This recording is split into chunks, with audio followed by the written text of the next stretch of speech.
think this hose being full is what keeps the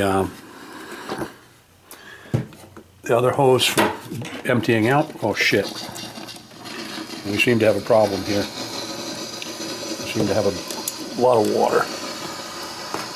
So I will take a break and clean that up. This is a syringe and it's full of water. And so we're going to turn this on. And then